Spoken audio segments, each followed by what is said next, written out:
still look like a badass, Laughlin. Just a nice, quiet politician. Well, that's what I tell Taking on the CIA, the FBI, the White House, the IRS, the Democratic, Republican Party, but other than that, just a laid-back, relaxed, retired fellow. That's what you take on to. As long as you're fringe, they don't care. But if you start to take away their power and pull it over, you still got some room to the leg. We don't want you. No. Just when you put it there, I saw it was going to hit your head. Okay, good. Okay, and you can actually move forward. You still have to be still out. No. I'm just giving you your clearance here. So you can. Okay. That's it. The statute. Okay, let's get that light going. Then. You know, Okay. I'm going to go with the standard intro. You know, who you are and what you've done. And, I don't know if Robbie mentioned to you, but because of the time allotment here, I'm going to ask you some questions on some serious subjects, of course, that probably need a lot more reiteration than we're going to have time for. So I'll leave it up to you as to how long you want to go on certain subjects. But if we can 20-30 minutes per question. I know, that's what you need.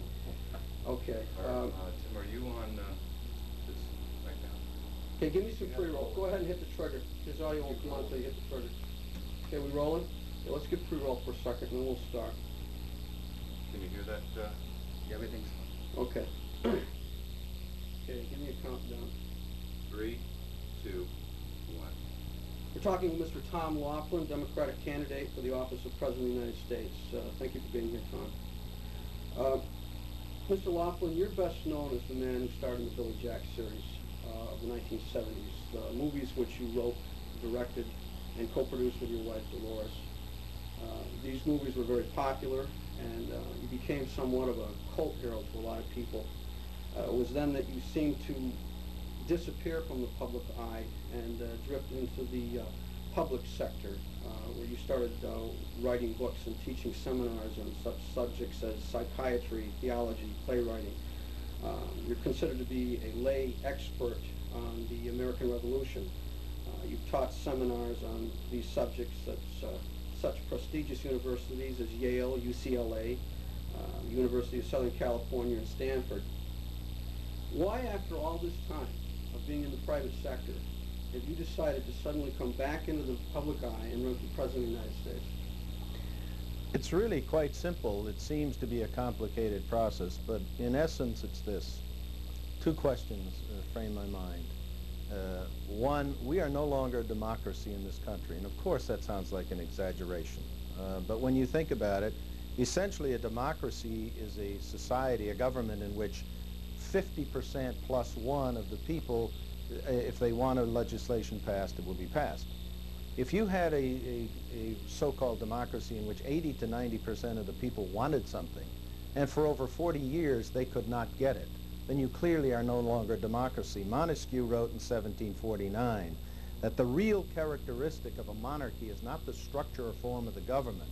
The real structure is that if the people who make the laws and execute the laws are themselves bound by the laws, that they operate above and beyond the laws.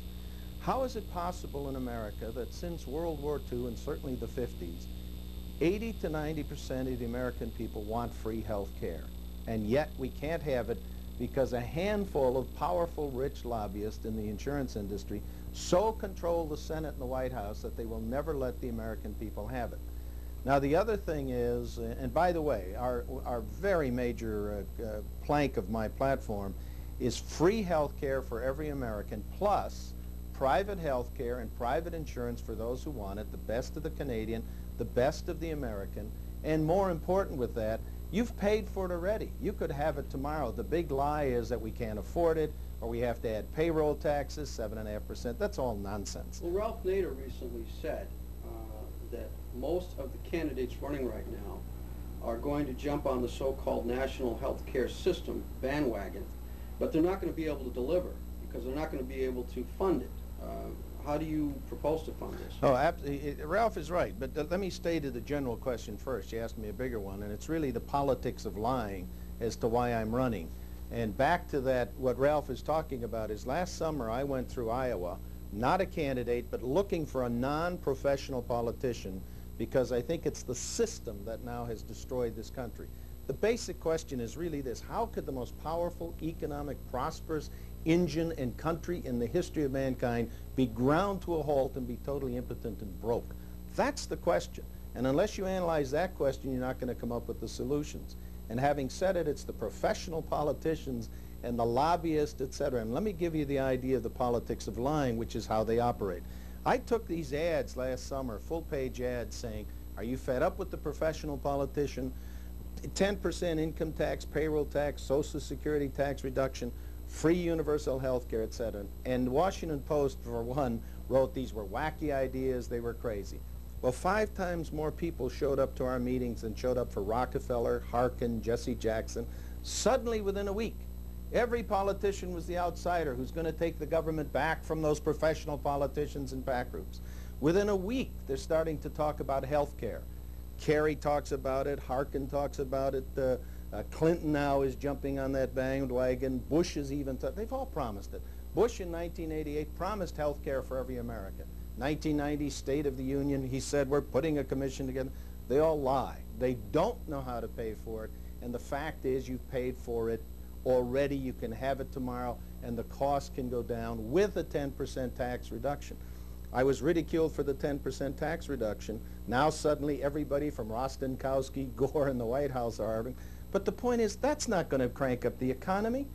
I mean, the 10% tax reduction we advocate is simply as a gesture saying stop ripping off the American people and draining their money into this dark hole called Washington. If you got $500 tax reduction, you're not going to run out and spend it. You don't know when you're going to lose your job. You don't know what you're going to need for insurance. You're going to hang on to it. Our economic recovery program goes deeper than that, but I still want to focus on your first question. And it's essentially this: 90 million people did not bother to vote in the last presidential election simply because they knew their vote meant nothing. It was a choice between Tweedledum and Tweedledee, Bush or Dukakis. I mean, you know, give me a break. But this year it's worse.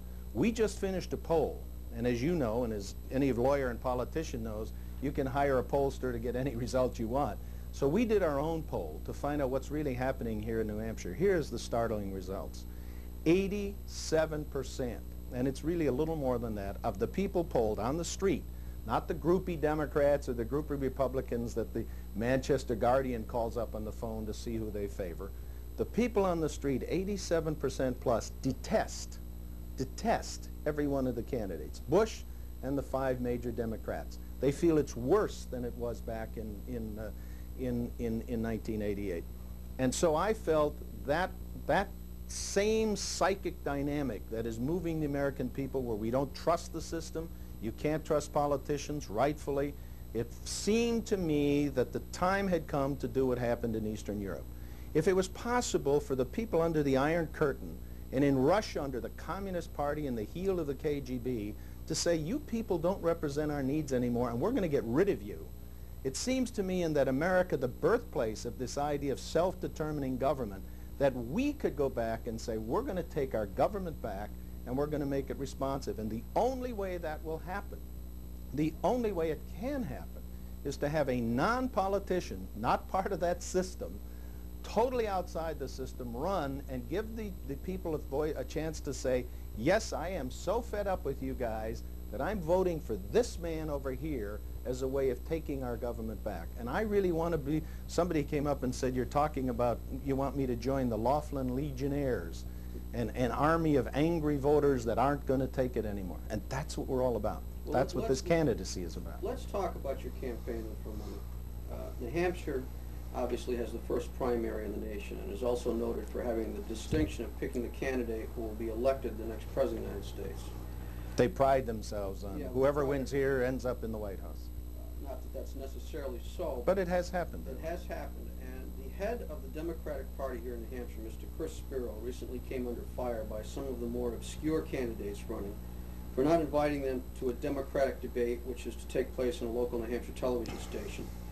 Do you think that there is a political machine at work here that is intentionally trying to keep candidates such as yourself from being heard by the American public? Of course there is, and more important than that, you see, it's the system of the party politicians who control who the American people even get to choose from. When you get back to Tweedledum and Tweedledee, It's because they decide, and it's not a vague, sinister thing. Let me get very specific. I've never been allowed to speak here in New Hampshire.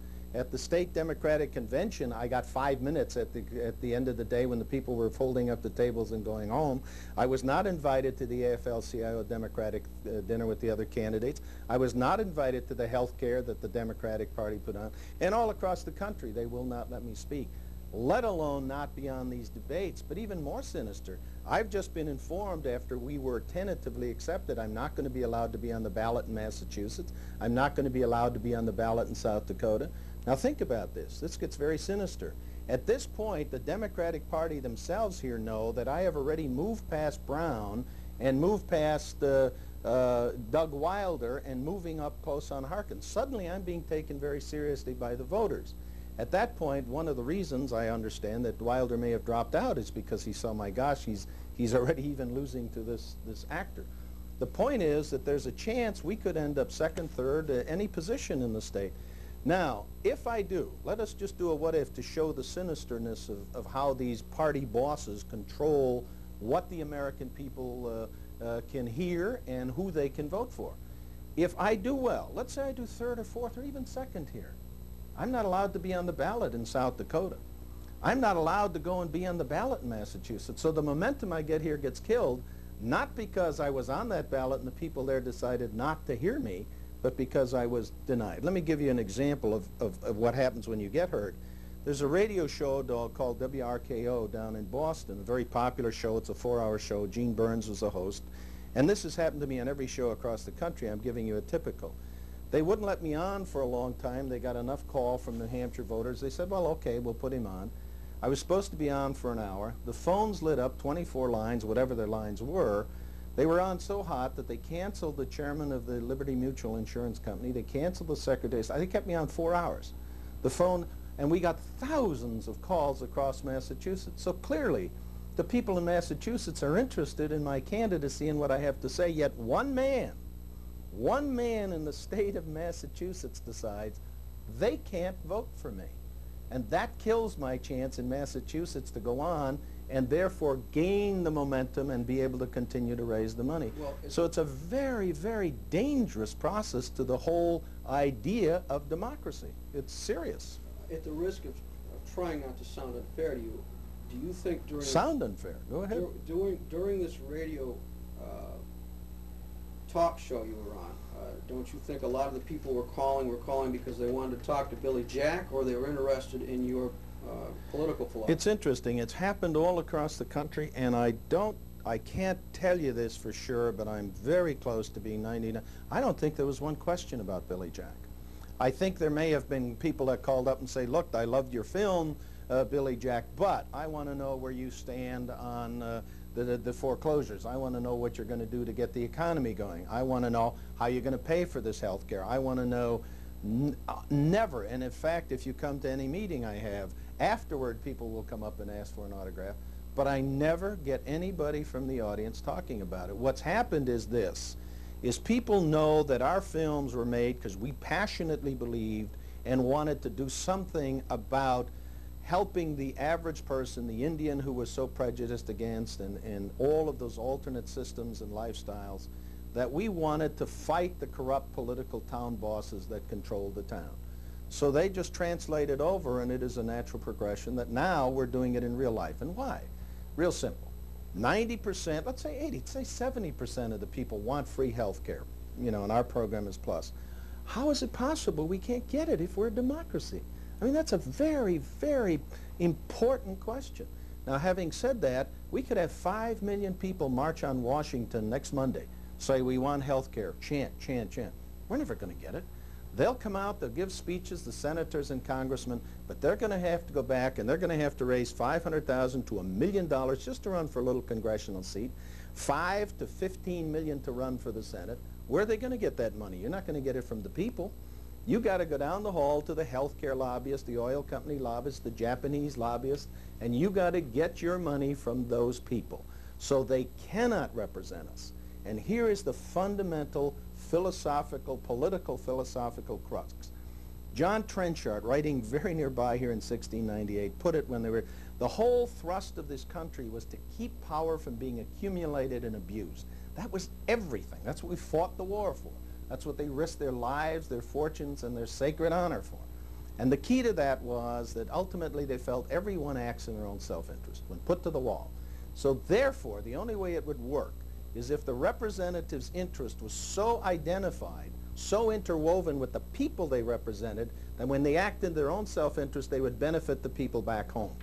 Now what's changed is when you get elected, because money is the mother milk of politics, your interest in being reelected and getting that $5–10 million you need is interwoven with the rich lobbyists and the PAC groups. So you don't represent the people, you do that. Let's take it practical. Have you heard this in New Hampshire yet? None of these candidates are going around speaking now. They're all going to do the 30-second spots. This is a very different, if you talk to the people who are active in politics here, this year, instead of doing a lot of appearances, they're doing much less of them. They're relying on the spots. Why? Because frankly, all 5 of them are B players. The American people know it. I've given you the poll results. These are not presidential candidates. These are not people who have that kind of intelligence and new ideas. These are part of the old party hack system trying to pretend they're not, and they won't stand up to personal scrutiny. So they're all going to try to buy the election with their 30-second spots here. What about the political action committees you just mentioned? Do you think this is a fair process that works for everybody, or? Dangerous, sinister process. If people knew, you asked before about the party bosses, if you knew how it worked, look, you can give, an individual can give up to $1,000 to my campaign or anyone else's campaign. A PAC group, a political action committee, can give up to $5,000. Now Boeing can have a political action committee for left-handed secretaries, another political action committee for right-handed secretaries. They can have 100 of them. They can give a ton of money. And in addition to that, you can give to the state party or the national party $100,000. You can give $1 million. And the party supposedly is not to use that to benefit a candidate. But look, this Sunday night, January 19th, they're buying a 2-hour prime time, the state party here, or the Democratic National, I'm not sure, at WMUR, and they're buying 2 hours of prime time and putting their 5 people on for a debate to buy the election. Obviously, if you're on that debate, you're given the imprimatur. You must be a serious official politician. I had already bought prime time for a Sunday showing live, and they have canceled me, WMUR, and we'll find out legally this week why. Why did they cancel? I can't find out. Suddenly they said, no, I can't go live, and B, I can't buy time. Now the Federal Communication Act is very clear. They have to give me equal time. Now suddenly the ruthless arrogance of the party bosses, they said, no, I can't do anything live, and B, I can't have Sunday night. They can't interrupt their program. Lo and behold, this Sunday night, on January 19th, their 2 primetime hours are bought by someone else, and their 5 candidates are put on. Even though at this point, I've passed 2 of those candidates in the Democratic Party's own tracking system, and I'm moving in on the 3rd, and yet I'm still, for some reason, not allowed to hear. Well, what did the manager of the station say to you? They haven't returned my, when they canceled yesterday, I heard it through the production fellow, that no, I couldn't do live, a fellow named Steve Ridden. And that's not, he doesn't know why, he was given that decision. So I called Larry Gilpin, the manager, I called Julie Campasaro, whatever, who sold us the time, who made they won't return my calls. We don't know why we can't go live, but this is a part of an interesting process. You see, the same thing is happening to David Duke. Now David Duke is a psychotic, paranoid, ex-Nazi. I mean, to me this is a despicable candidacy, but I stand with Patrick Henry. I detest what you say, but I will defend to the death your right to say it. Now, he deserves a right to run in this country, and when you stop him, so they stopped him, now we turn around and say, well, at least they said I didn't have recognition. We did polls across the country. Tom Laughlin had between 70 and 90% recognition factor in every corner of the United States, whereas these 5 candidates had like 6% was top, that was Brown, and always as a flake, and the others had 1 or 2% recognition. So then they said, well, I wasn't on the polls. The Manchester Guardian doesn't show me doing 20%, and the reason is simple. They didn't show you doing 20% either because your name wasn't on the survey. They didn't ask about you.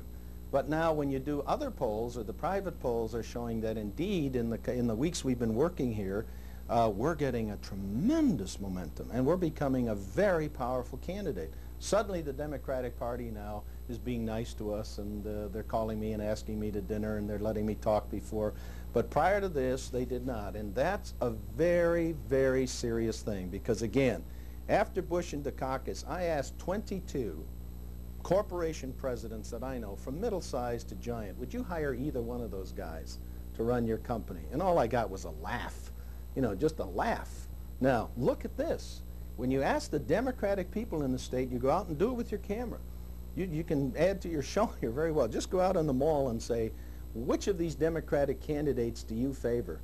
And they go, ah. I mean, the intense dislike for them is greater than any I've seen in being an observer on the sidelines of politics. And yet that's the only ones the Democratic Party, starting with Ron Brown at the National Committee, are allowing to be on these. They're having 7 national televised debates with only their chosen few. Now the average voter out there gets to hear those people, gets to see them, says, well, they must be legitimate. And Tom Laughlin, well, he's an actor off on some silly ego trip, and what qualifies him to run? A lot of people have said that lately in this state that this is a rich man's game, that the office is won by the person with the most money.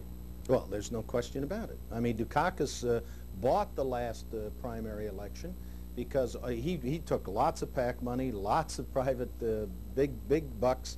He had 45,000 donors. McGovern, way back in '72, who wasn't a party candidate, he needed 1 million donors. He had the people who had to give him 10 million each. But let me tell you how deep this goes and how frightening this really becomes. You know, after the election, the convention is over. First of all, the Democratic Party and the Republican Party get $10 million from the state treasury, from the federal government, to put on the convention. If a third party, the Libertarian, they don't get $10 million. More important than that, afterward, they each get $55 million, and you nor anybody else on earth can give them money. You can't give a contribution, only the federal money, plus one other entity. Guess who? The Democratic Party and the Republican Party. They can give 10 million, and they can put 25 million into ads that say, vote Republican, without mentioning the candidate. Now, nobody else can get any money. If after the convention, David Duke or Buchanan or anybody says, I was mistreated, Jesse Jackson, after he went in with 1,300 delegates and got steamrolled at the convention like he didn't exist. If he went to go out in the third party, he couldn't get any of that money, nor could you give it to him. Now, this is our tax dollar. 19% of the people only checked it off, and of those, the FEC did a survey to say, would you do it again, knowing how corrupt this system is, that these two Democrat and Republican parties put this bill through, which gives them these hundreds of millions of dollars, 150 essentially, that they can run and use, and you, a third party or an independent, can't get any, and you can't get private donations. And the manual says very clear, raise all the money you can before the convention, because after that you can't raise any. Okay, it's time to go to tape 2. This is better than I thought. Time to go to tape 2. No, don't touch that, Jesus.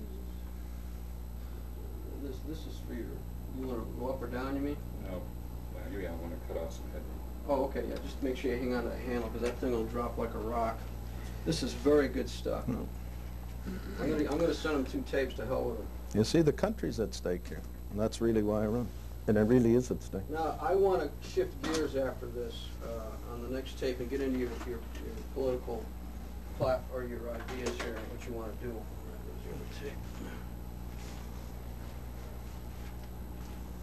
How are we starting on audio, and how's everything looking there? Audio's good. Good. Good. How you doing? Good. I just want to loosen this. Okay. And You weren't raised a Catholic.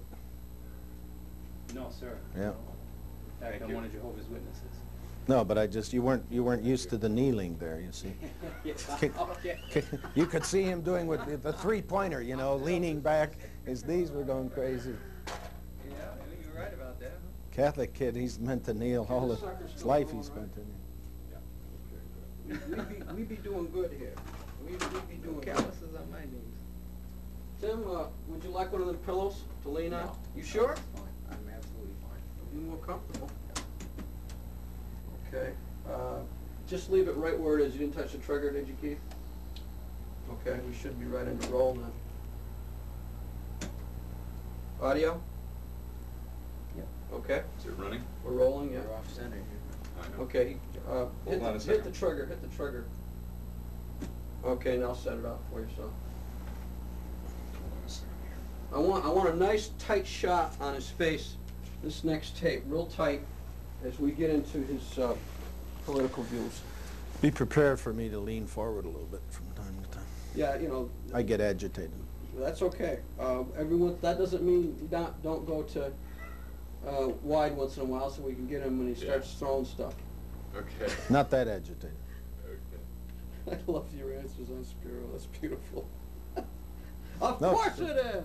It's true. It It's is true. No, I this believe everything it's I true. told you is absolutely true. I am not. It's astonishing to us, and what is astonishing to me, the stupidity. The question is, if people want to hear the show. Yeah. Well, FCC, you see, they have very, very strict regulations Well, don't get regarding going yet. protests. Let's not lose any Sorry. of this stuff. Yeah. Okay, are you, is it rolling? Yeah, that's a We're nice not shot rolling right yet. there. We're not rolling yet. Well, yeah, don't roll yet. Don't roll yet. Tighten it up on him. I want to see have what you cut sound. off when you tighten him up. Tighten it up. Go to extreme and focus. Well, it's different. I mean, he's. Okay, you know, that's a why good I shot. needed I to- like that shot, though. You can Yeah. get to a tight shot like that of him, if you want. I mean, don't stay there forever. Well, you had it, you moved it. That's all right. He has freedom to move too. Right, I know. I mean, when he's talking, let me just check something. Okay.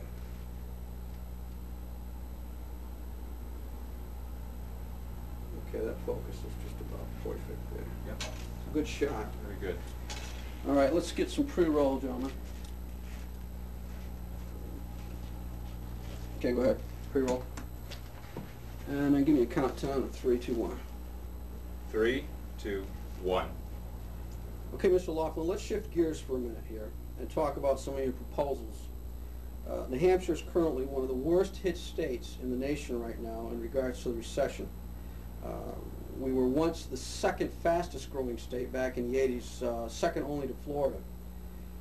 There's been a mass exodus of technical corporations, jobs lost through the government cutbacks like the closing of Pease Air Force Base, bank failures. What do you think is the best solution to this recession? Do you think that Bush's recent trip to Japan is going to help? And what would your ideas be? Well, Bush's recent trip to Japan showed, it's like an X-ray into how absolutely destructive a professional politician the Congress and the White House is.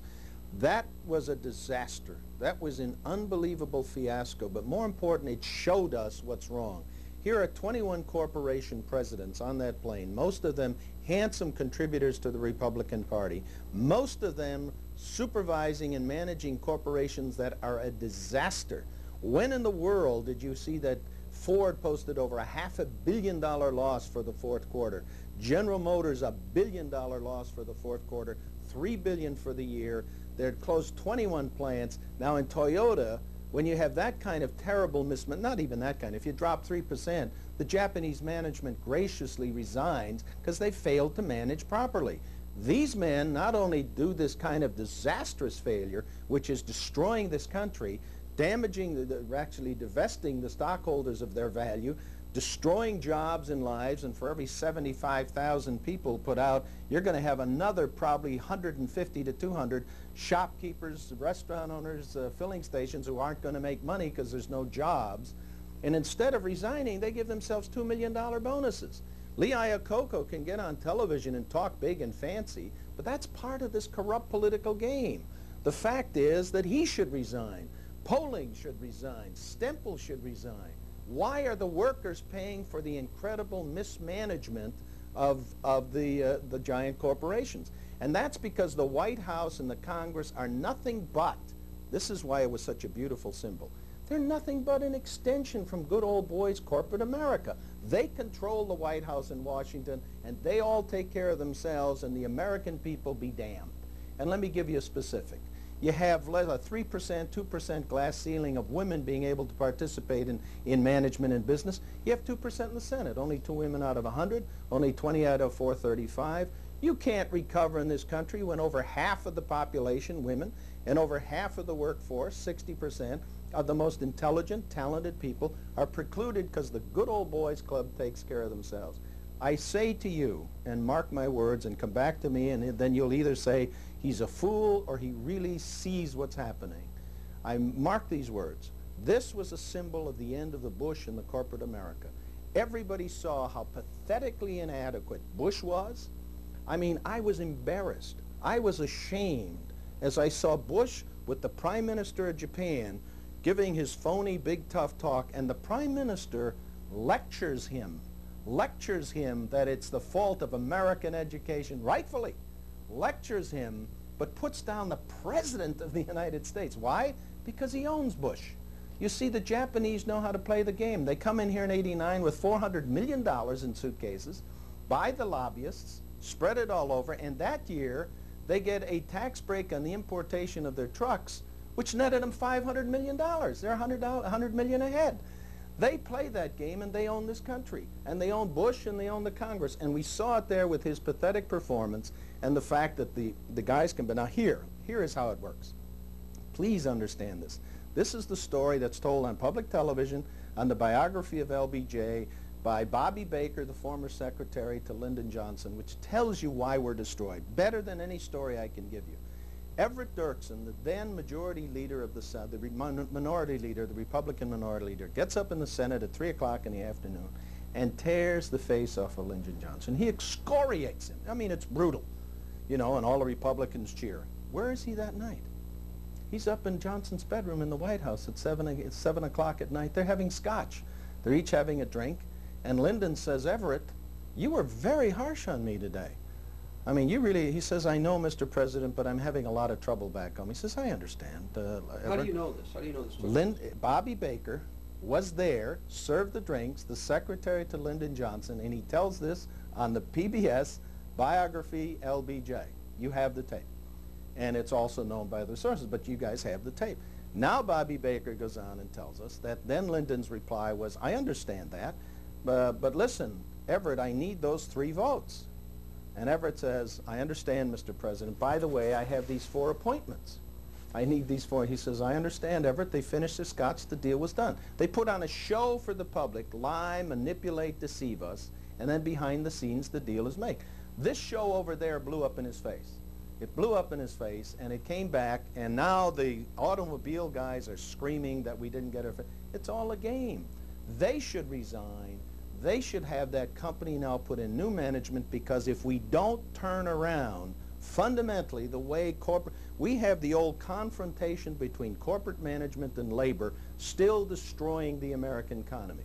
Now, what makes me angry about this, nobody goes out and buys Japanese cars because we say, hey, we're all for the Japanese. I'm going to show my loyalty to the Japanese. You bought them because they were cheaper, and you didn't have to take them in for repairs 5 times for the same thing. Now, where did that quality control come from? The Japanese? No. An American. The Americans are still the best. F. Edward Deming came out of Iowa, went to the General Motors and so on in 1950s and says, I got a better way. Instead of the confrontational thing, I have a way of strategic partnerships and a new way of quality control. They laughed at him and threw him out. Mr. Toyota did not laugh at him. Mr. Honda didn't laugh at him. He built the system. Now he's still alive. Why aren't we putting him to work immediately, training people to implement those systems at General Motors and those systems at our car companies? Because if we don't, by the year 2000, they're going to go the way of NBC, ABC, and CBS. They've lost what they had 10 years ago because of other television operations. Yeah, but isn't one of the problems, or one of the fundamental problems as far as our car sales are concerned, is the fact that Japan imports approximately 30% in the United States, and our export to them is about 1%, and they have kind of closed doors.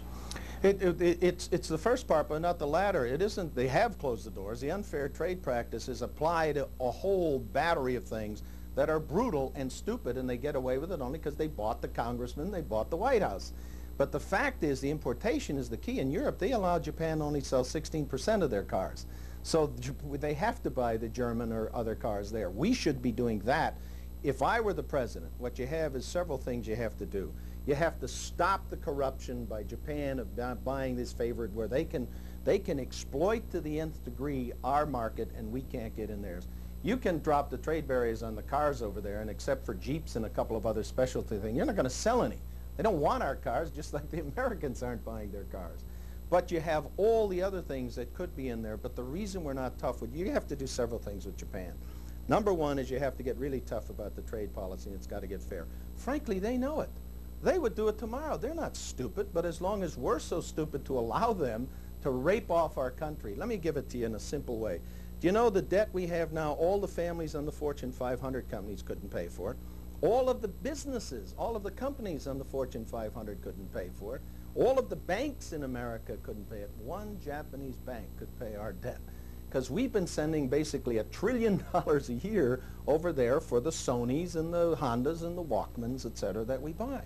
Now what we have to do is turn around and upgrade, and on the corporate level we have to do some very dramatic things. I would be tough as nails with Japan. They would not be doing it. We'd stop the, if we did a moratorium on the importation of Japanese products for 6 months, Japan would be broke. We have enormous power there, and they've set it in print in their own country.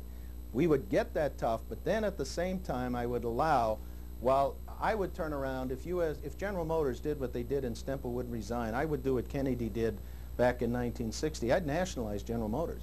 You're talking about destroying the country. You put 75,000 plus, that's going to be closer to 150, plus all the domino people out of effect and destroy cities at a glance. You don't have a right to stay in power. And if you don't have the grace and the intelligence and give enough concern about your country to get out, I would nationalize it and move them. I'd put H. Ross Perot into running General Motors and get it on its feet. At the same time, I'd turn around and waive the U.S. antitrust provisions for our foreign operations of these companies so they can form the cartels to compete with Japan and to compete with Europe. In the year 2000, it's going to be a united Europe, a federal Europe, and those cartels are going to destroy even Japan if we don't become aggressive. And I would make those waivers only if they created jobs in America, not waive the antitrust laws for in the United States operations, but outside. I would also make them pay fairly. Last year, U.S. international corporations did $500 billion in income. You know what they paid in taxes? $3 billion. Now that's inequity. There's some really dramatic structures that have to be done. But we can get this country, the most important thing we have is the creation of a $255 billion fund, immediately created, non-taxpayer money, that would be used for no other purpose to create new businesses or expand existing successful business. What's happening? Let's talk about that. Okay. You talk about the $255 billion, and it says in your breakdown that you're talking privately financed funds. What do you mean by that? Where are you going to get this money? That's a lot of money. Very simple. Every rich person you know is putting their money where? In only one place. In either U.S. Treasury bonds or Treasury bills, or they're buying this really rape of the American property system by the RTC. They're buying property at 5 cents to 20 cents on the dollar, and they're sitting on it because that property is going to go back up.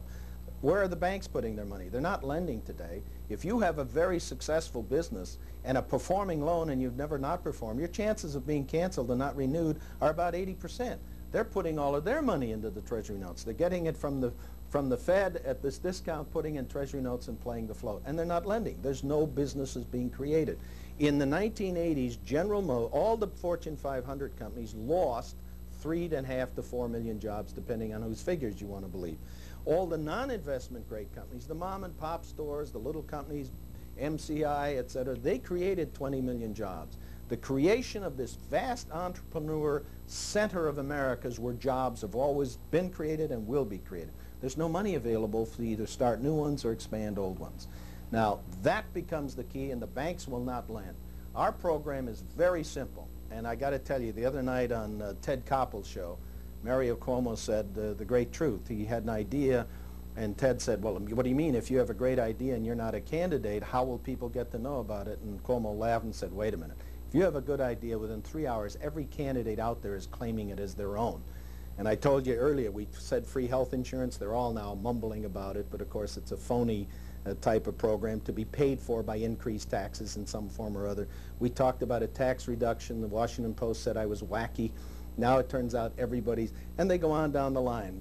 This one, the moment it gets known out there, they're all going to be stealing. It's very simple. We have $250 billion this year. On the debates the other night, Brokaw said it was $196 billion on our interest rates, and Harkin didn't know what it was, et cetera, because of course he doesn't do his homework. He has someone else think for him. And he didn't know what it was, and he said, okay, well, whatever you say. The fact is this year it'll be closer to 250 with the on-budget, off-budget interest. I would go to our creditors and say very simply, we can't afford it. We're not going to pay the interest year. We got to put this into our country because we're dying. And this is we're in a terminal state of illness.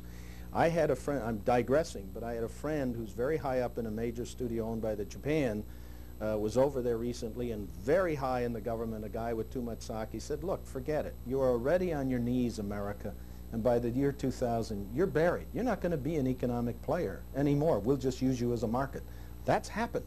And we have to say we're in a state of national emergency and war to take it back. Now, having said that, you take the $250 billion, you go to Japan and England, our creditors, and say, we can't pay it. But rather than just keep our money, we're going to pay it to you, but you're going to invest in the safest investment in America today and probably in the world. You're going to put it in U.S. Treasury bills. Those Treasury bills can be used for no other purpose but the creation of new jobs and expansion of existing jobs, not government run. Now you're going to print. A country like Japan, we owe them a lot of money. That's what I'm saying. Why would they agree to something like that would turn their export situation around there? Very simply, you don't want to do it, we're going to close our market to you for 6 months. It's a get tough policy. Let me tell you, if you have leadership in the White House, let me give you an example. All of the 6 out of 12 airlines went bankrupt this last year. Have you ever seen that in your lifetime? When has that ever happened? It could have been prevented by the clip of a finger if you had a president who had any caring thought about the American people. Let me show you how simply it could have been. In the beginning of the Gulf thing, when Hussein invaded Kuwait, Saudi Arabia was doing $1 billion a month, $2 billion a month in oil imports. By the end of October, they're doing $8 billion a month. They're doing $2 billion a week. Now, we come over there, and we're getting rid of Hussein for them. We're doing them a pretty good favor and paying a tremendous price of human lives and equipment and money and time and effort and resources. What would it have taken at the end of 1990 when all of the airlines together posted the largest cumulative loss in their history, $2 billion, because people were afraid to fly and the higher cost of oil? What would it have taken to say to the Saudi Arabian king, listen, by the way, we want you to take 1 week of these windfall profits and give them to the airlines to keep them afloat. And by the way, in January, we'd like you to give them another $2 billion to keep them afloat through this year because this has so devastated them that it's going to take them a year to recovery. What would it have taken? Let me show you how simple it is. You know, one of the things that made me most angry this Christmas, ruined my Christmas. The last of the hostages is there with Bush lighting the Christmas tree. I got angry. I got a knot in my stomach. He's taking credit for this? Look, at the time, 18 months earlier, we're making the deal with Iran and Syria. We're making a deal with the devil, and sometimes you have to do that. I'm a big boy. I understand that. They put $10 million up to bomb Pan Am 103 and destroy all the kids from Syracuse. Well, so what? So they make a deal. I don't like it, but I understand it. But while you're making the deal and saying, look, here, Mr. Assad, we're going to get rid of Hussein for you. We're putting up this stuff. By the way, as part of this new relationship, the hostages are freed in 48 hours. We're not asking you that. That's part of the deal. They would have been released in 48 hours. He didn't even care about him. Politicians don't care about people. Martin Buber used to say there's two things. You either relate to people as an I, or an it, or a thou. A thou is you're a separate person. Your psychology is different. You have your own feelings. You have your own needs. Or you're an it, an object to be used by me for my purposes and spit out. And the White House and the professional politician in Congress, the voters are its.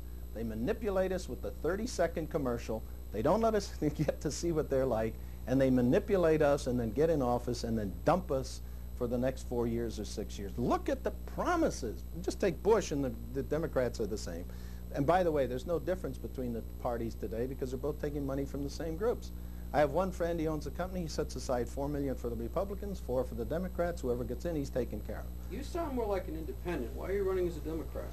I run as a Democrat because 95% of the people in the Democratic Party are turned off by the Democratic Party. They don't believe in it. As we saw in the last election, essentially 90 million people said, I'm not going to vote for either of these people because it doesn't make any difference. We saw AP just did a poll, said 55% of the people doesn't make any difference which party's in. I want the people to start a voter revolt here. I want to take the country back. We have paid, we're paying today for free health care. You should have it tomorrow. And by the way, the implication of that is not glib. You know, $500 cost on each automobile comes out is for the health insurance premiums. You know, the rip-off by the health insurance companies, it's a $700 billion industry. And I'm the only one, and I guess maybe Ralph is, if you said earlier, Ralph Nader knows, we know how to pay for it. You can pay for it tomorrow and lower the cost by somewhere between 20 and 33%. It has been paid for every day. You become a threat. And the only way people can go ahead and express that we're sick and tired of being used and spit out as its. We're sick and tired of not having a democracy where we want health insurance and you won't let us have it because the health lobbyists. How's the only way? Remember we talked about if you send 1 million people, march, and it's going to do it. Tom Laughlin, let's just blue sky for a moment. Tom Laughlin wins in New Hampshire. He wins, or does second or third. But let's say he wins. And he wins as a non-politician, and the exit polls of ABC, PBS, Time Magazine, they'll all be there. People, why'd you vote for this guy? Because I'm not going to take the professional politicians raping this great country and destroying it for their own, keeping their own little perks and privileges and power in place. And because I really want free health care, and I'm going to get it, and the only way I'm going to get it is to take the power away. How? By taking the vote that could have went to Clinton, who's the party's favorite. He's the one they're grooming and everybody's behind. Taking the vote from him, taking it and giving it to a non-politician. Now what will that do? On the practical level, two things will happen. Everybody running for Senate, running for Congress, running in the presidency is going to jump on free health care. And they're going to move from their patchwork, lying, deceptive, well, we'll give affordable health care, but we'll raise your payroll taxes 7.5%. There isn't a businessman listening to this broadcast who could afford a 7.5% increase in his payroll tax and stay in business. This economy is so bad. That's number one. Everyone will get on it. Remember when Wolford wanted it in Pennsylvania, beat the great Dick Thornburg, came from 44 points behind? Within 1 week, there were 25 health care bills in Senate. All phony, all orchestrated behind the scenes by the health insurance companies. That's number one. We're not going to take the professional politician. Every senator and congressman will jump on that bagman. And I'm a tough guy, and I'm a loudmouth, and I'm going to be in their face. So if they get elected on that platform, and the first time that bill comes up in the Senate, I'm going to be on the Capitol building steps to make sure how they voted. That will be number one. But number two, and this is really the thrust of my candidacy, I want people everywhere to say, wait a minute, he didn't have any of that money. He didn't have the professional staff. He didn't have the pollsters. They all have their pollsters, their secretaries. They tell you, go in here. This group wants to hear this. They're in love with the environment. Talk about the environment. This group, the paper mills shut down in Berlin. Don't talk about the environment. Be against the environment. Be, you know, all this stuff. You really believe that's how it works? I know it's how it works. I'm jumping off, but I'll give it to you. For 1 week, we hired a guy like that. One of the people, he was for Kerry or so, and we brought him up here. I went up to Berlin. It's here, it said Berlin in New Hampshire. I went up to Berlin. They said, you cannot talk. This is a true story. Now, this tells you in a microcosm. I went up there, and he said, you can't talk about the environment up here because the paper mill is down, and they're all unemployed. I said, well, what if they ask me a question about my environmental stance? It's very strong. It's very aggressive. They have a right to know what I think. If I'm not what they want, they shouldn't be voting for me. They have a right to know. He says, you can't talk about it. We go to the University of New Hampshire. He says, you must talk about environment, but you can't talk about organized labor here. They're not in favor of that. I said, well, again, we go to the third meeting, which was over here at the Howard Johnson's in Manchester, and I get asked some questions by a group that I knew was not going to be favorable to some of my positions. I told them where I differed with them. I walk outside, and the guy starts yelling at me, don't ever do that again. You're not blah, blah, blah. I'm running this. I turned to Robin, you know, who's running our campaign, and I said, Robin, did he never see Billy Jack? Hold that thought. Okay. Hold that thought. I wish we'd got that last line in. Damn it! We're going to go one more tape. Do you have time? No, sure. I Go told you. one more No, tape. I said if you have that, I'll repeat it on the line for you, but I said, did he not give him his money and put him on the airplane? This is crazy. But that's how it works. He gets $100 an hour. No, he does. Yeah, well, wait, he was charging us, Anybody got a pen on him? it was, I think it was 400 a day. Yeah. And he was a cheaper How's one. the You audio? know, I didn't get one of Static? those. Very good audio. No, this is gonna be great stuff. Yeah. This is like, I'm gonna send them 3 tapes, and if they don't air some of this, I'm gonna be really surprised. they'll air this stuff. Oh, yeah. You never know. PBS will be the only one who'll air it. That's right, that's why I work for PBS. Yeah. I could've worked for NBC. Well, you see, what's interesting about this whole process, and that it's such a decay in the center of it, because Gary Hart in '84 was getting 1% of the polls in Iowa. Mondale won with 49%. Gary Hart only got 15. But Gary Hart was on the cover of Time, the cover of Newsweek. He had 7 people in his press following the day before. He had 109 the day after. He was the expectation. So suddenly he's getting all the air. Yeah. And the same thing here, very candidly, if I come in only 5th here, Did you? if I beat Brown, which I've done, Brown and Wilder, I've already gone way past them. Frankly, our stuff shows that in the places where I've been, I'm beating Clinton by about 2 to 1. It's interesting. Step down. But let's say I just get 15% here. I'm the story.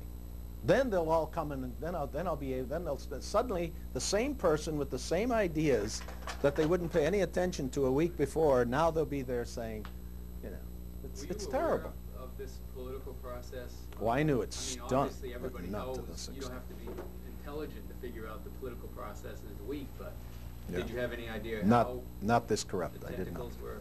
I didn't know it was this Can you corrupt. remember that last Yeah. part there? or- Yeah. Yeah, Okay. let's, We've got to encapsulize a little bit more, because I'm missing a lot of important stuff here. Fire away. I want to do here. Okay, give me some pre-roll and countdown again, please. get the sound right. Test. 3, 2, 1. You want me to finish that? Yeah, go ahead, finish Yeah. that line there. So we come outside. They asked me the question. I gave him an honest answer. It wasn't what they wanted to hear, and I knew that. And I said, but you have a right to know where I stand, and if I'm not your candidate, don't vote for me. Vote for the one you believe in. We go outside, and the guy starts tearing into me, lashing at me. I may never do that. Don't ever do that again. He's not going to allow that. I got to do what he tells me to do and say, and here's what they want to hear at this group, and here's what they want to hear at that group. And I turned to Robin, who's our campaign manager, an amateur like us. She's worked for us for 13 years, just another human being who's, we're not professional. I said, Robin, has he never seen Billy Jack? I mean, and I turned to him and says, get your pay for the week. I'll pay off in full, and you're on the airplane. I mean, now, you know what's interesting? That group, which did not like my answer, I've gotten major support out of. Very simply, they said, well, we didn't like you on that issue, but that's a small issue compared to health care, how to get jobs going, how to really crank up the economy, and we trust you. We trust you. You're not going to tell us what we want to hear and then lie and go, who knows what you're going to do behind our back. So that's the politics of lying, and that's what politics is today. Let me ask you about oil, one of your favorite subjects. You've been quoted as saying that if President Bush is reelected, the oil wells will spring up along the coast of California to Washington.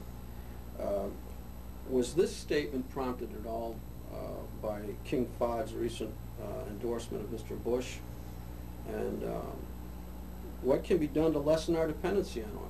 Well, you have And why do you think King Fahd endorsed Bush? Well, King Fahd endorsed Bush because he owns them.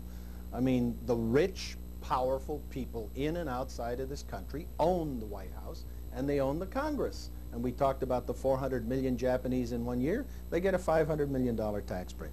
But let me answer your question directly.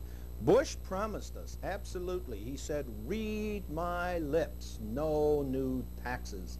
He knew at the moment how he was going to raise the taxes.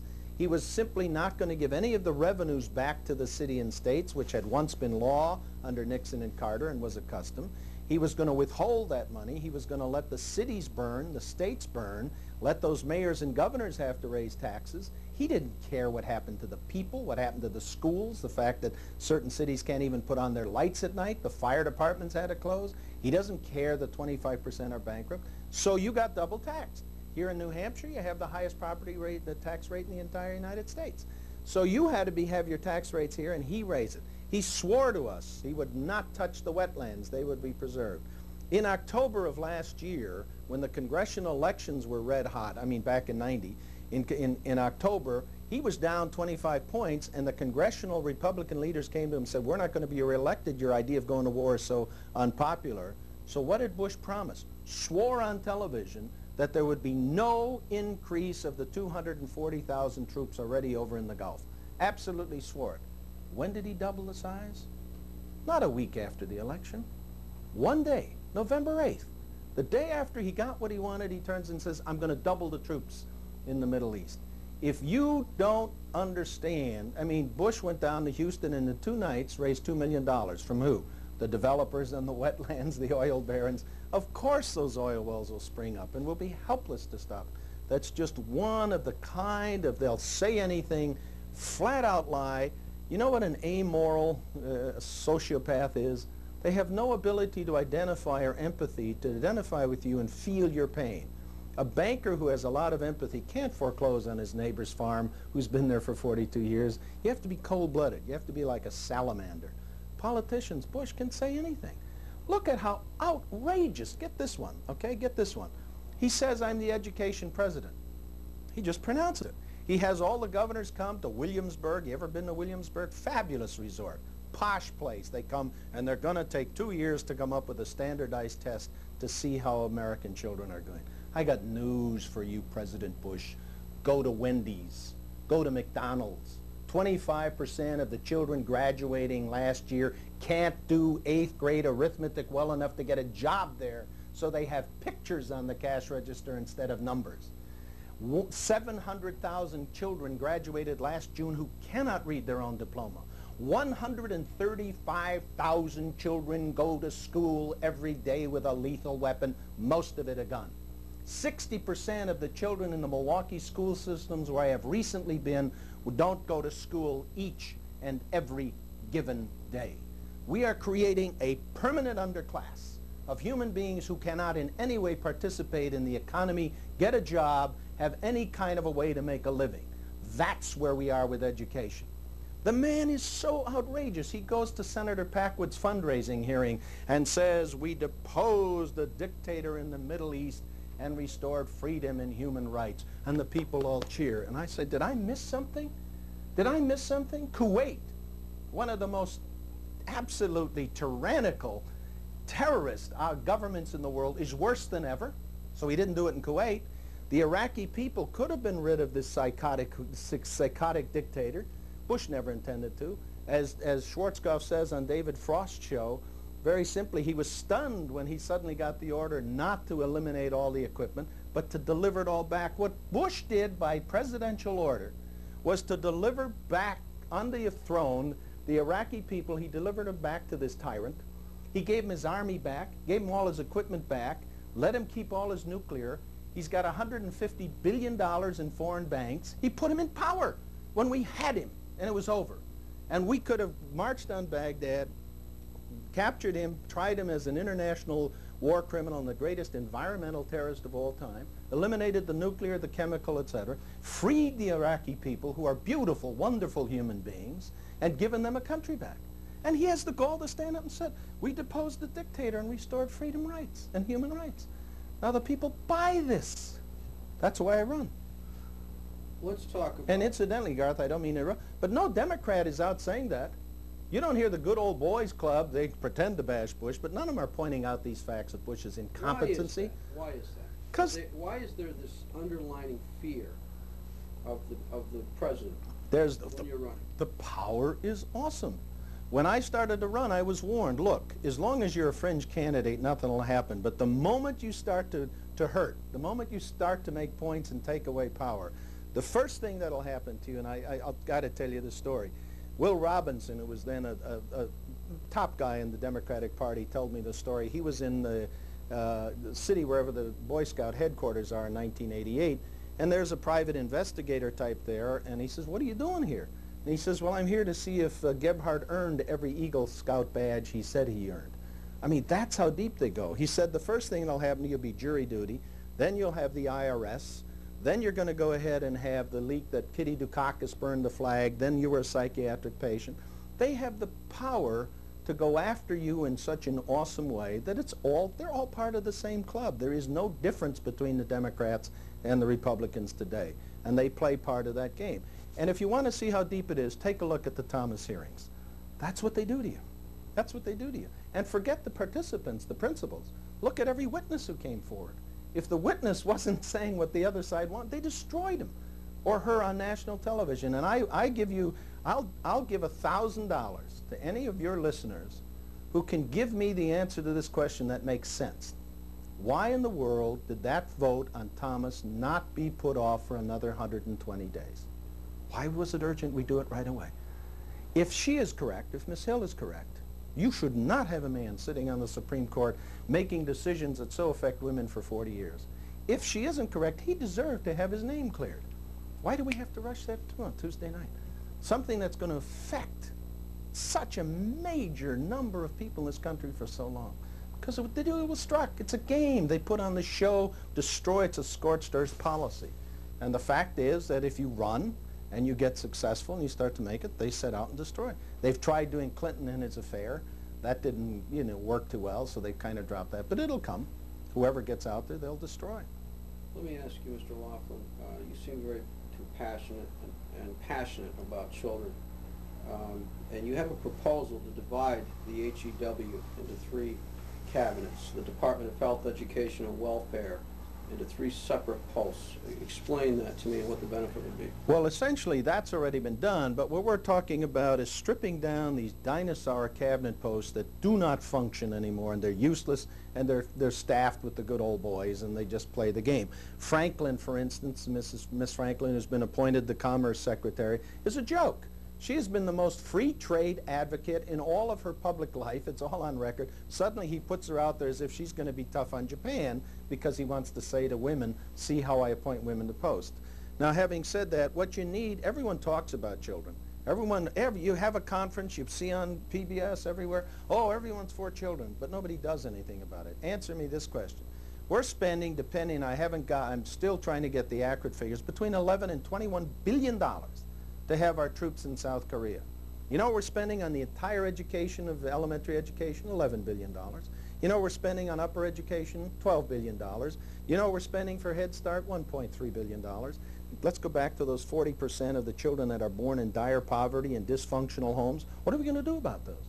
H. Ross Perot down in Dallas formed a school for 2.5-year-olds. Those children in the inner cities, the really deprived children, by the time they're 9 years old, they're beating on all the test scores the kids coming from the white, rich, suburban private schools. That's where the money should be put. Troops in North Korea? Gone. Gone tomorrow. Answer me this question, please. When I was a young man facing the Korean War, I was told if the Chinese came across the Yalu and got into Korea, the whole world would go communist. After 52,000 people were slaughtered, 250,000 physically and emotionally crippled for life, we said, oh, nuts with it, take half the peninsula. The world went communist? What happened? Now, have you ever been to South Korea? Outside of the small countries in the Middle East, it is the richest small country in the world. If they are so frightened, why aren't they equipping their army? Why aren't they arming their people and building an army vastly superior to what the money of the North Koreans can do? Why? Because we got the stupid Americans over there, and instead of saying to the Koreans, you pay us $11 billion plus $5 billion for giving you this equipment, this capital equipment, these risking our lives, pull them out tomorrow and take the Head Start of 1.3 and make it $5 billion, and take that money and reappropriate it back here. Now, what's the worst scenario that could possibly happen? They overrun South Korea, and we don't get the Hyundai. Big deal. You know, and they come around now and they say, gee, we discovered they have the nuclear bomb. Oh, we just found that out. I mean, the lies, the massive lies that keep coming. We're keeping them over there because of how do the Korean lobbyists know how to operate here? The same as the Japanese. That's why our troops are over there. It's a corrupt deal. Something that's kind of shifting gears a little bit here, but there's been a radical move, or I should say underground idea that's circulating in New Hampshire right now about the possible development of a separate election for the vice president, mainly because of the fact of everyone's questions about Vice President Quayle's ability to lead the nation. Do you think that, would this be something you would consider? Oh, you know, I'm really sorry. You just reminded me. I was going to bring to this interview I saw last night, someone at a talk gave me a headline, and it's a picture of Quayle. It's one of your newspapers here, and the headline of Quayle is, "I'm ready to lead the nation." I mean, you sit there and you go, oh, good Lord. Would you pick your vice president, or would you be willing to have him voted in? Certainly. You would like to pick it, but he should be voted in. The more you give the power back to the people, the fundamental construct of this country was, it's this age-old argument between Jefferson and Hamilton. Jefferson believed that the people and the common sense would prevail, and you trusted because you couldn't corrupt as many. If there are many, it was harder to corrupt many than it was a few.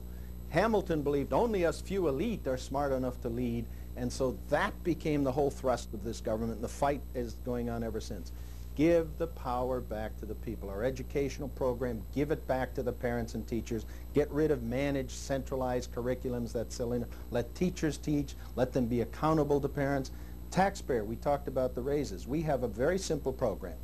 If for the last 3 years here in New Hampshire, you could have said that 25% of my income tax dollar, you check it off on your income tax form, must be spent here in New Hampshire, here in Claremont or Manchester, wherever you are, do you think your states and the cities would be hurting? Not at all. That's only 8% of the federal budget. But we would have had the revenue sharing, and Bush and they would have had, instead of pouring that money in that black hole called Washington, once it goes inside that beltway, it disappears, the countries and cities would be on their feet. Let's give the power back to the people. And certainly the idea of Quayle, I mean, that's the best insurance Bush ever had of being assassinated. I mean, no one is ever going to touch Bush, because you'll have Quayle as a president. But let me give you a prediction here again. If this situation is this tough at the time of the convention, Quayle is dropped. There's no question he's gone. He is a major liability, and as long as Bush felt his popularity was so great it didn't matter, he would keep him on. And he will drop him, and he will add either Schwarzkopf or Colin Powell as his vice president. Come to the people, but they buy sound bites. Look, I did the motion picture business, and we did Billy Jack, and I brag, and I tell you that if you give me enough money and any picture you want, however bad, I can fill that theater for the first weekend. I can fill it. Now, the word of mouth will kill it Monday morning, and you can spend $100 million, you can't undo it. Humpty Dumpty falls. The picture then rides on its own value. But you can deceive people into coming in that first weekend. Now, the politicians know that, and that's why what they do is they buy these 30-second spots in which they'll tell any outrageous lie. Clinton's out here saying he's got a free health care for Americans. He doesn't have even a remotely close plan to it. They'll say anything they want in those 30 seconds. You can sell anybody, just don't let the people get to see them too close. The people here in New Hampshire have seen these candidates fairly close, closer than they have in New Mexico or Ohio. And as I showed you, our poll, and we're redoing it this weekend, shows 87% of the Democrats detest the 5 so-called major candidates. And if they don't detest them, they sure have a negative attitude toward them. So you do the 30-second sound bite, so you overcome that. You con people with these 30 seconds of balderdash. You've come up with a real radical plan to make the CIA, FBI, and the Justice Department plus the IRS independent agencies, separate from the government. Why is that? Not radical at all. It's a very sound and a very common sense plan. Well, in the minds of a lot of people in Washington, they're going to think it's radical. Yeah. And as a matter of fact, if I gave, and I don't want to betray the confidence, if I gave you the name of one of the most absolutely well-known famous lawyers in the United States. Go ahead. Well, I can't, because he told it to me. And he's not too far from here. You might even find him in an hour's drive. It said he had a little while ago a dinner with the head of the FBI before he knew of my program, because he called me on it. He said, I had it, and he said, you know, he was saying we've got to become independent of being a political tool and instrument of the White House if we're to really have an effective national police force in this time of tremendous violence and bloodshed. The point is that you cannot have the CIA. You must have information. In this day and age, without the best information, you're not going to be able to compete. And people don't realize that the largest source of economic information, the economic shop, is the CIA. They are nothing but a political instrument of the White House, and they do the bidding of the White House. And you now see a very frightening thing took place, which no one paid any attention to. Bush ramrodded through Gates an obsequious little toady man who will do whatever he's told. All of the witnesses, even his favorite ones, show how he was totally ineffective. Why was he chosen? Because Bush, who was a former head of the CIA, is now going to operate the CIA out of the White House, a la the Poindexter North operation out of the White House. You can't compete. Listen to those witnesses at the Gates hearing. The stumble-bum stupidity of the CIA because they were a political instrument instead of an autonomous, independent, professional group getting the best information in the world. Answer me this question. What did we pick Gates for? We were asking for the head of the CIA because we wanted someone who could get information that other people didn't want us to have. The brightest man in the world, most capable to do that. We picked a guy who says he didn't know what was going on across the hall for all those years. He couldn't even find out Iran. Get serious. You know, this is all part of it. You have to have the FBI. You have to have the CIA. You have to have the Justice separate. The Justice Department is so corrupted now, it's not even funny. Point of fact. In 1984, Robb, who was then the head of the Customs, and I forget the guy's names, Bloom, the investigator for Senator Kerry's commission, Senator John Kerry, they uncovered a sting operation, and they saw the BCCI corruption in Florida, and they went ahead and got a prosecution. They just did some of the lesser persons. Justice in Washington said, we're going to get them first, then we're going after the biggies. 1984. How come nothing happened with BCCI until 1991? Suddenly it hit the headlines again. They had already knew it and were doing successful prosecution. They knew how corrupt it was. But where do you think the drug laundering, the money laundering, the U.S. is one of the largest sellers of arms to these countries. Where do you think that money is going to be transferred to and head if you didn't have a BCCI? The BCCI was Bush's personal, and before that, Reagan's operation. You can't have a Justice Department that is being corrupted from the top in order to meet political aims and allow things like BCCI.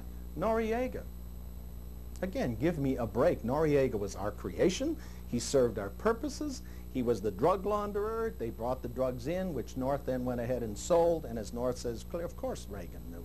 We sold the drugs, which we raised the money to feed the Contras.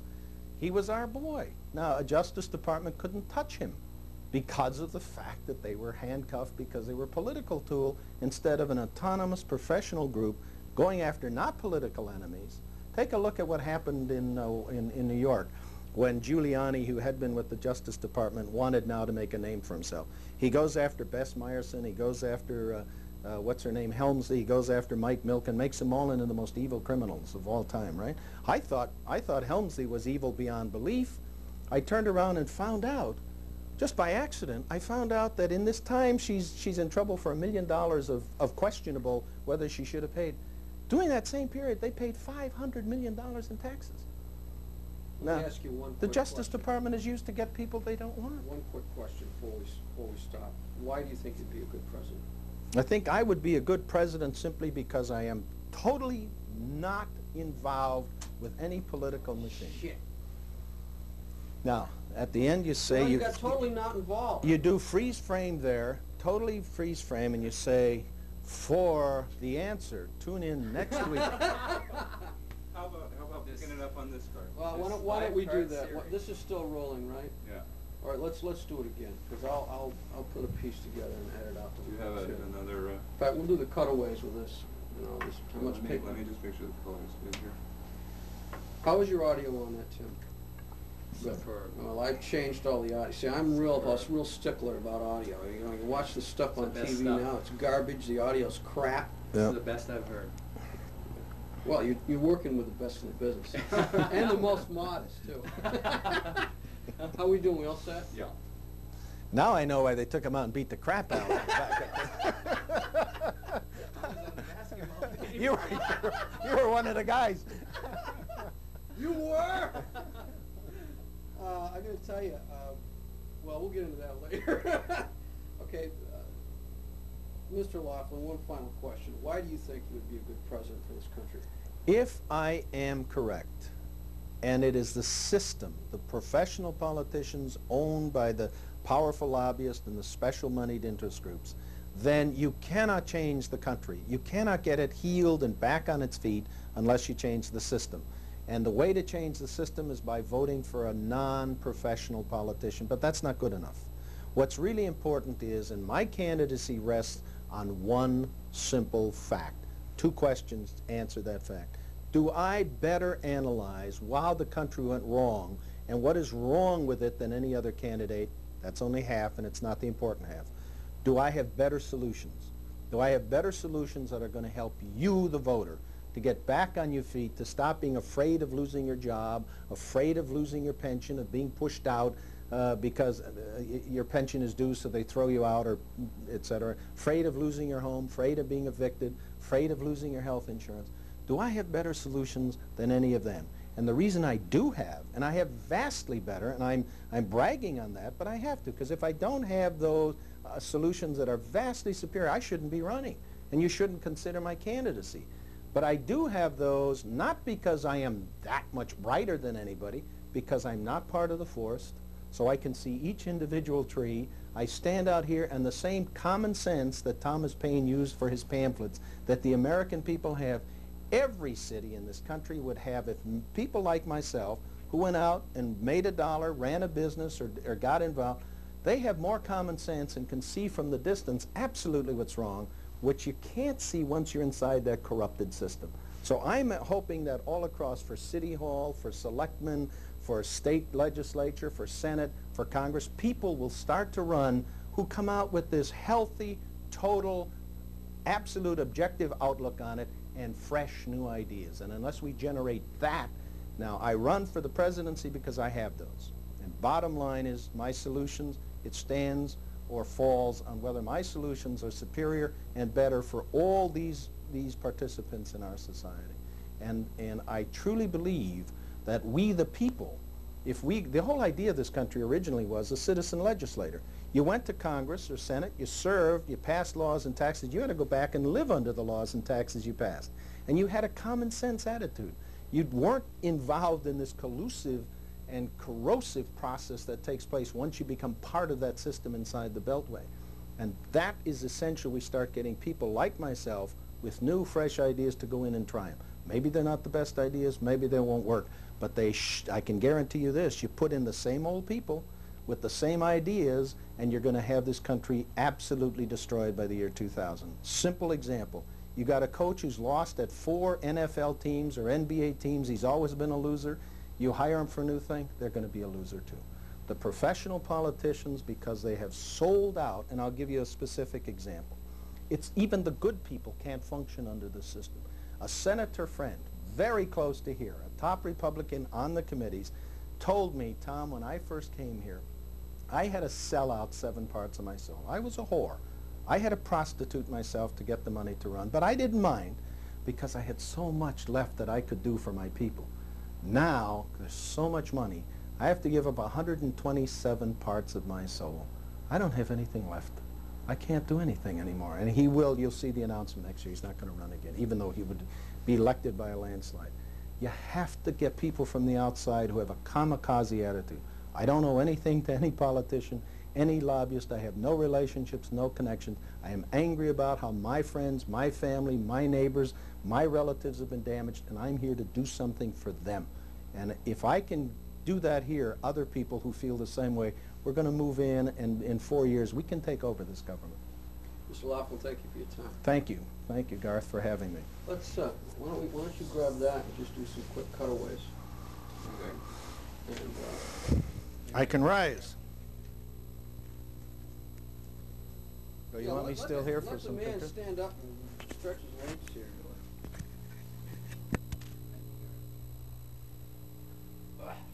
Oh yeah, you too, Tim.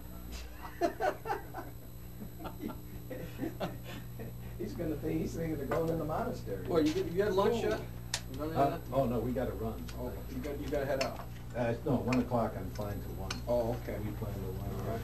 We were going to grab some lunch. Oh, that's I didn't nice. quite join with Yeah. us. Actually, you're the man after my own heart. Oh, well, thank you.